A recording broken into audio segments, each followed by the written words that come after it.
Now back to the show. This is The Law Show on CL 650. Can I get a witness? Can I get a witness? A couple of guys who go to court a lot enjoying Can I Get a Witness? A little Marvin Gaye there for your Sunday morning. It's The Law Show on CL 650. Joe Murphy and Alex Sayn-Wittgenstein from Murphy Battista, LLP in studio. We're talking brain injuries, concussions, and all that goes along with such an injury. And one of them, Joe Murphy, certainly is when one receives a concussion, whether it's a sporting event, a skiing accident, or a car accident. One is, generally speaking, sidelined for a while, unable to make money, and generally speaking, simultaneously incurring a whole stack of new costs. Where's the money come from for all of these unexpected moments in life? Sterling, in a car accident claim, ICBC is required as your insurer, the injured person's insurer, to pay up to $300 a week in wage replacement benefits. That figure hasn't changed since the early 1990s. It's grossly inadequate. No one can live on $300 a week. A single person can't live on that. But again, it hasn't changed since 91. Some people have private disability insurance. Some people have disability insurance through their employer. Oh, sure, okay. Some people have a big sick bank that they can draw on. But for just about everyone, it's a financial disaster. Right. Because the income stops and they have new expenses, the physio, the medications, all of that. So it's a disaster. And I know whether you have a neck injury, back injury, or concussion, the sooner you get into the treatment, the sooner you get treatment, the better the result's going to be. Do people avoid going into treatment, Alex, because they're intimidated by the costs? They see their ability to earn shrinking, if not disappearing, and at the same time there's this whole whack of new costs coming up, and people just stop and avoid that because I just can't afford it. I'll walk around wounded. I can't afford it.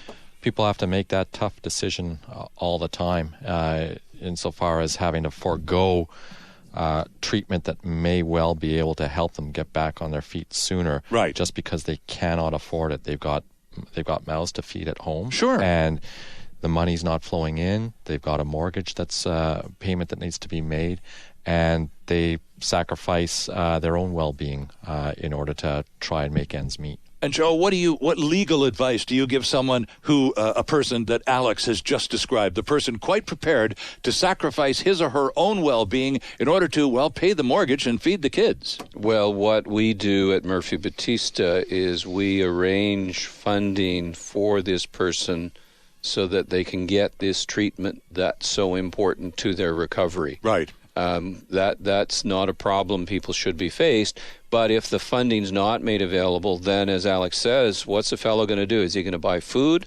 pay the rent, pay the mortgage, or is he going to use some of that money for therapy? Sure. With a family, you don't have easy choices. Right, and most of us, it's not even a choice, is it, Alex? You don't even think twice about it. Got to feed the kids, got to keep a roof over their heads. Right, and the other option that's sometimes taken by these people is that they go back to work when they shouldn't be going back to work.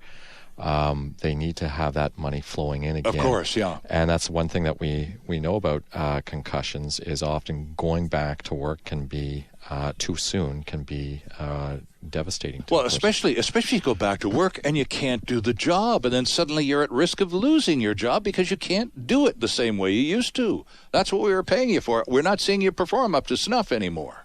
And you can have real conflict at work that's new following a concussion. Right. Your ability to get along with people, your ability to get along with customers may well be radically different. So going back to work too early is a terrible choice, but some people see it as their only choice. All the more reason, gentlemen, in the last minute we have, to talk about why seeing a lawyer is so important, because there are so many big decisions to be made and a lot of scary scenarios surrounding all of them, not the least of which is no more money coming into the house. Now what? Got to sit down and talk to an experienced lawyer, right, Joe? Well, you do, Sterling, and people should understand a lawyer's available for them to talk to at no charge. Right. They're not required to hire the lawyer, but what they come away from that meeting or telephone call with is knowledge, so that they can then decide what they want to do. The knowledge is invaluable. and the knowledge comes to them free of charge. Right. Keep it in mind, friends. MurphyBattista.com is the website for Vancouver personal injury law firm Murphy Battista, LLP. You can find Joe Murphy and Alex Sayn-Wittgenstein's credentials, contact points, email addresses, telephone numbers. All of that is at MurphyBattista.com. The office is right downtown at 650 West Georgia. Joe Murphy and Alex Sayn-Wittgenstein. Good to meet you, Alex. Thanks for coming out for your first appearance on The Law Show. Here's hoping it won't be your last. Great. Thanks for having me. Joe, always a pleasure. Thanks, Sterling. And we'll see you next time, right here on The Law Show.